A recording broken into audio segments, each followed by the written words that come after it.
Hello learners, welcome back to this online study session on the Scarlett Letter. In this session, we will be having a detailed analysis of the characters in the novel The Scarlett Letter. So let us begin our analysis. The cast of characters in The Scarlett Letter is quite small, and none of them is a wholly realistic character.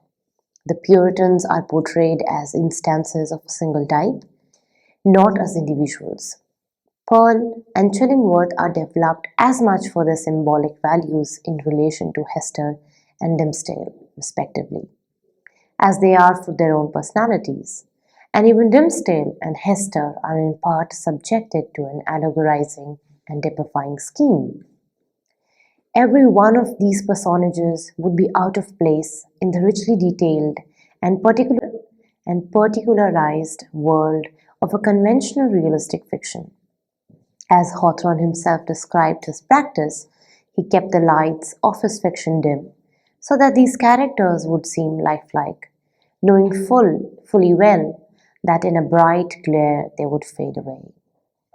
Sometimes he regretted his inability to write purely realistic fiction, but he could not resist his own imaginative tendency to embroider a realistic scene with suggestions and implications. So we will first start with the Puritans, which are a major character in the novel. The Puritan character is portrayed as a type in which all individuals in the Boston community participate, from the small children who play at going to church, scrounging Quakers, and fighting Indians, through the pitiless chorus of women, and on to the authority figures of Governor Bellingham and Reverend Wilson. The others are anonymous. The Puritan people as a whole are simply a crowd that Hawthorne calls on occasionally for general effect. It is significant, however, that the judgments of this crowd are frequently incorrect.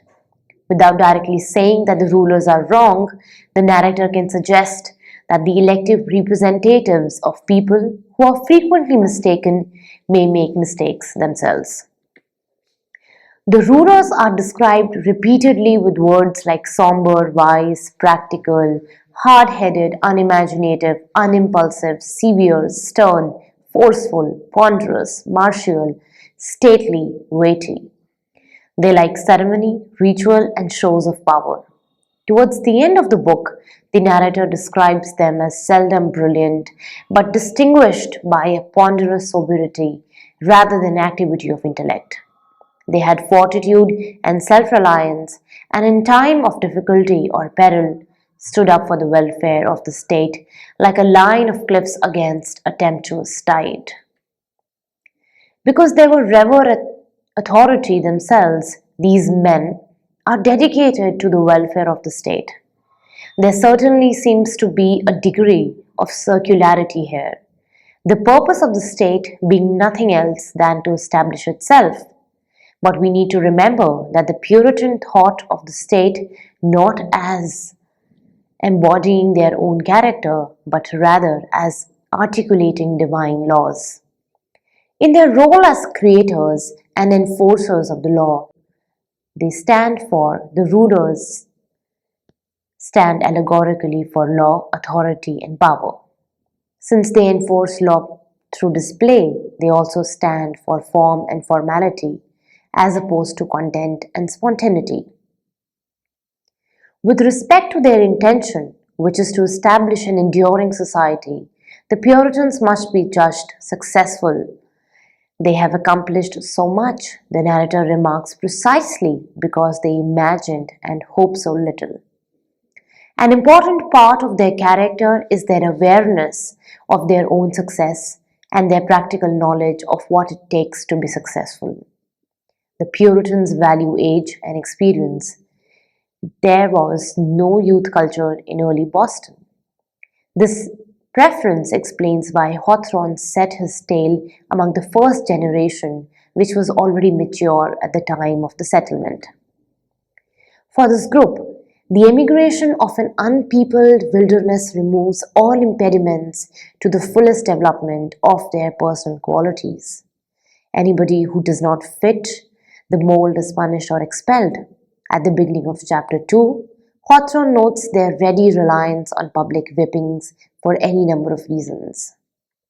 It might be that a sluggish bond servant or an undutiful child whom his parents had given over to the civil authority was to be corrected at the whipping post.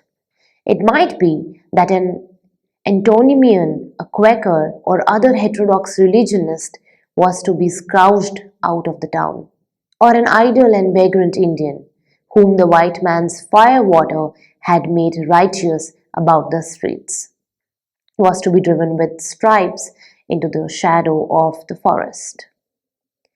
To a 19th century audience, the narrator observes some of these offenses would seem minor, but to a group that respects authority, simply because it is authority, the breaking of any law is a matter of extreme seriousness, no matter which law it is. Besides the frequency with which the Puritans punish, Hawthorne also stresses the attendant publicity. A blessing to the righteous colony of Massachusetts, where iniquity is dragged out into the sunshine. Come along, Madam Hester, and show your scarlet letter in the marketplace. The only apparent rift in Puritan uniformity is represented by Mistress Hibbins, the witch. The idea of witchcraft is the way in which the Puritans accommodate the inescapable reality that people do have interior lives into their worldview.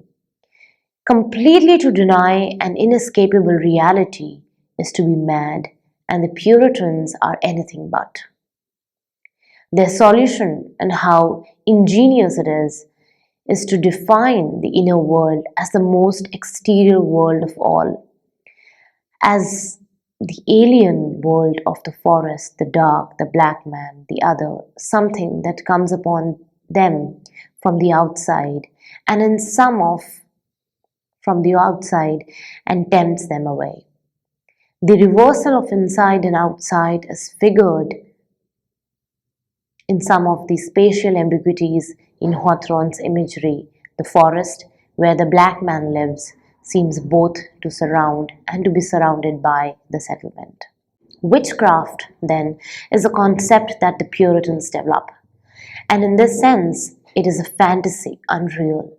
But it is a concept developed to take account of something that is real, and also once developed, it takes a life of its own. Thus, there are real witches in Puritan Boston, and the most notable of them is the governor's sister. Putting the witch and the governor in one house is a narrative economy and a great deal more besides. In the symbolic space of the Scarlet Letter, Mistress Hibbins represents the other side of the coin of authority. The witches, who accept that they are evil and rejoice in their wickedness, have acquiesced in the Puritan worldview, and hence their actions are part of the foundations of Puritan authority. Witchcraft is not an accident or an aberration in the Puritan worldview. It is part of its essence. Hester, to jump ahead for a moment, refuses to join the witches because she will not accept any valuation of her inner life as evil. In this respect, she is truly aberrant, whereas Mistress Hibbins is everything a witch should be. We will now move on and explore the character of Pearl. The character of Pearl is as much or more a symbolic function as she is the representation of a human child. In all the descriptions of Pearl, her affinity with the Scarlet Letter is stressed. She is its symbol, its double, its agent.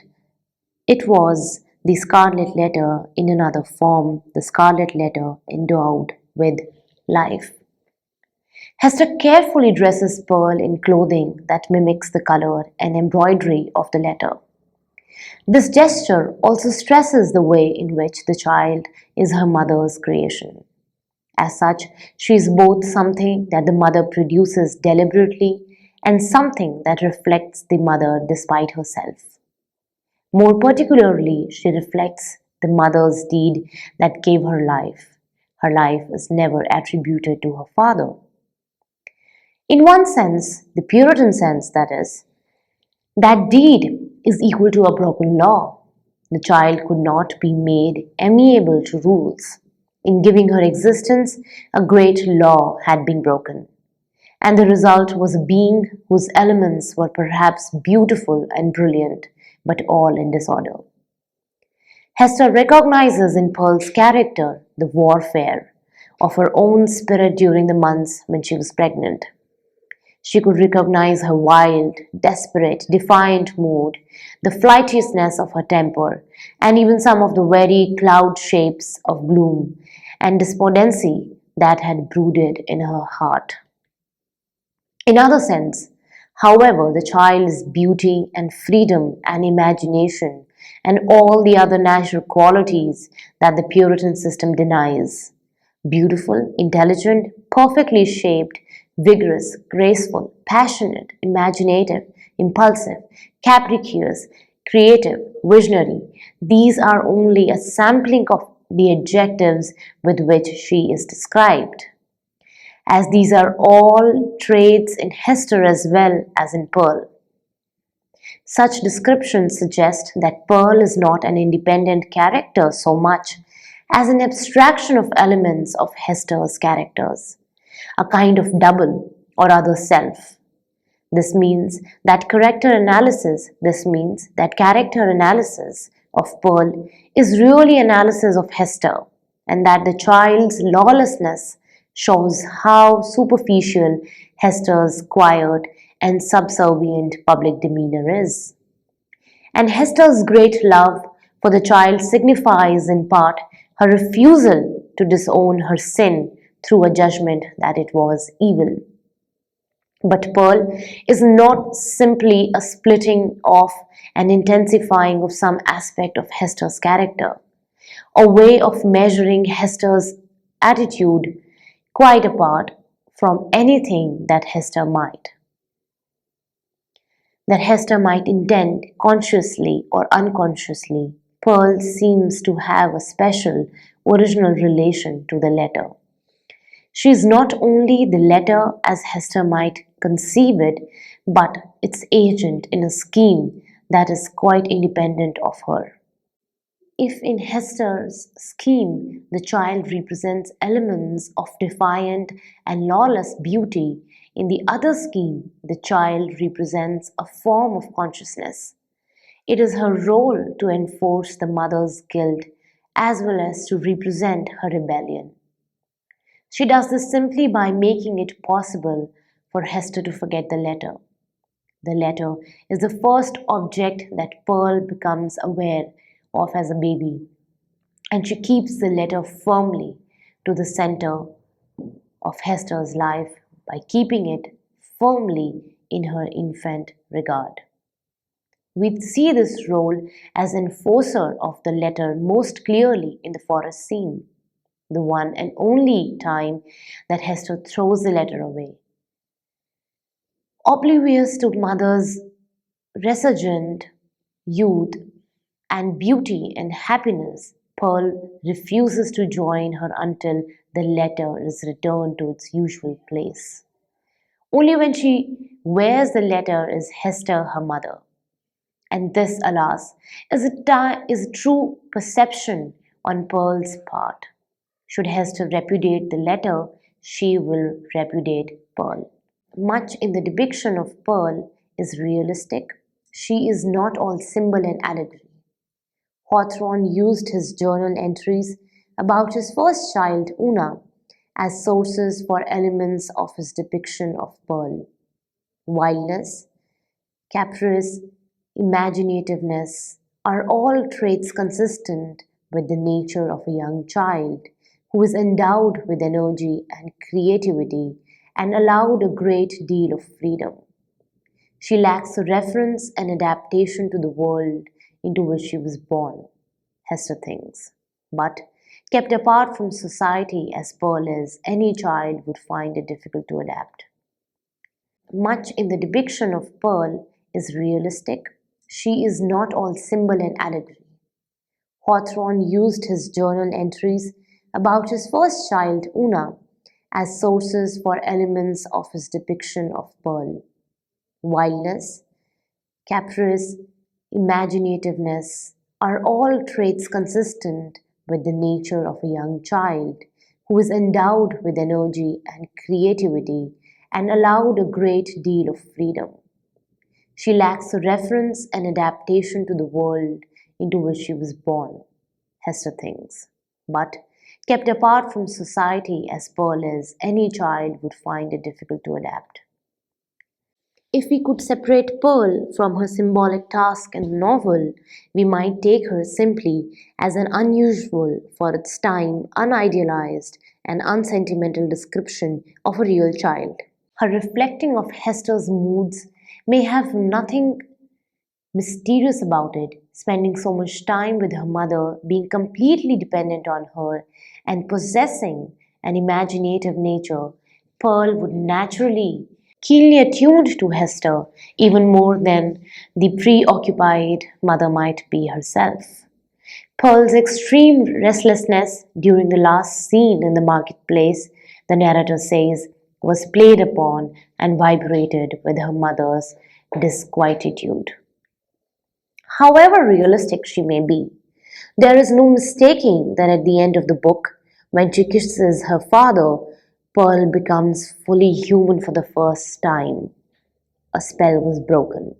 The great scene of grief, in which the wild infant bore a part, had developed all her sympathies, and as her tears fell upon her father's cheek, they were the pledge that she would grow up amid human joy and sorrow. Not forever do battle with the world, but be a woman in it.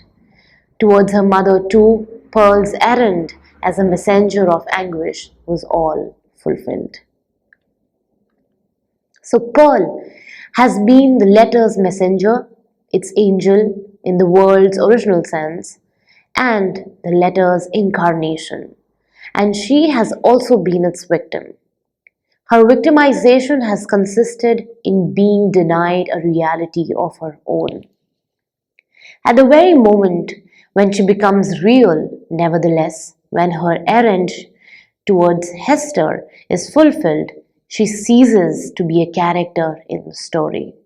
Thus, the human character Pearl is not really part of the Scarlet Letter, and the character in the book is best thought of as a symbol and a function who is naturalized by being given a smattering of realistic.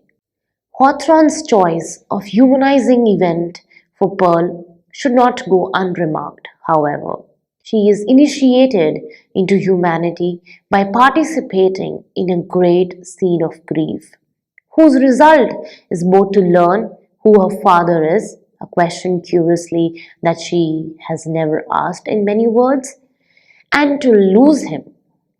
We might say she learns who her father was. If this plot invention tells us anything about what Hawthorne thinks it means to be human, it is not that, as the Puritans would say it, humanity is rooted in evil, but that it is rooted in loss. In this connection, we can observe that there are no families in the Scarlet Letter. The society is full of patriarchs, authorities, rulers, and father figures, but it is devoid of real fathers. The founding fathers are oddly unfamiliar, and Dimmesdale, who wants so badly to be one of them, must pay for membership in the ruling group by absenting himself from the lives of both Hester and Pearl. It could be argued that the strongest positive emotional weight in the story is attached neither to the mother child couple nor to the woman man couple, but to the triangulation of the three people as a nuclear family, except that Hawthorne seems to suggest the soil of New England is not congenial to this triangle. Why should this be?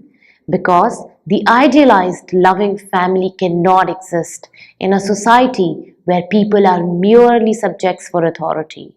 In that society, fathers are only figures. So learners, let us sum up what we have understood and learned in this part 1 of our character analysis. Characters in any novel are an essential part of its credentials, of its understanding, and the analysis that we draw after reading the novel. Over here, we understand that each and every character serves two purposes in the novel. One is on the level of a symbol, for instance, Pearl, who is a symbol of Hester's sin, who is a symbol of Hester's shame, and also, to a certain extent, her pride. But secondly, these characters on another level also serve a more psychological function. A psychological function that gives you a window into the innermost lives of people. These characters may seem as part of the public, just as the Puritans intended everyone to be, to not have any kind of exterior lives.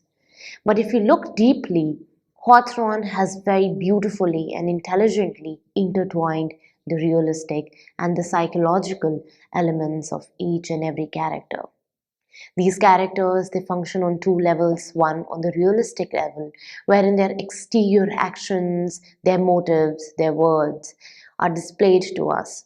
But on a more intimate level, we also are informed and given a window into the most innermost lives of these characters. We look through their dilemmas, we look through their pain, we look through their suffering, we look how it is the innermost emotions and their dilemmas that actually make them real characters, that connects them to the readers. We have seen that the Puritans, in this part, we have seen that the Puritans, they are not explained to us as individuals. Rather, they are seen as a group. And in the beginning of the lecture series, we had discussed about the importance of the Puritan attitude in that society. And it was this same Puritan attitude that, in a way, monitors the entire function, the entire action of the novel. So even though they do not come across as an individual, they are there in the background setting of the novel, fully controlling the action of the plot and also the actions of each and every character. And then we see that these characters, whether it is Pearl or whether it is Hester or Dimmesdale or Chillingworth, they are constantly maneuvering their way through this background which is set up by the Puritans. And in this background, which is set up by the Puritans, I think Hester and Pearl's character are of great importance. Even though they are punished, even though they are subjected to public humiliation and shame and they are outcasted, their action in their interior lives do stand as a revolt to this patriarchal and Puritan setup which was prevalent in Boston. Because Pearl's presence ensures the courage that Hester had, the passion that a young, beautiful woman had. And even though her exterior may show her as a servitude, very silent, devoted civilian of the society, she still, through her actions, displays a woman who was passionate. So Pearl's character then even becomes important not for her own individual status, but also Pearl's character helps us understand the various multifaceted layers of Hester's character. And these two characters in combination, the mother-daughter relationship that we have just explored, will further enable us understand the triangulation that I just talked about, a triangle of a nuclear family which was not allowed, which was not accepted in the Boston, in Hawthorne's world. And to the 21st century readers, this kind of a nuclear family may seem like a very common reality, a reality that we live, we have experienced, but it was a reality which was completely denied to the citizens of Boston in Hawthorne's world. So, this triangle will further help us understand the other major character in the novel, which is Dimmesdale and Chillingworth, which we will explore in the next part. Thank you.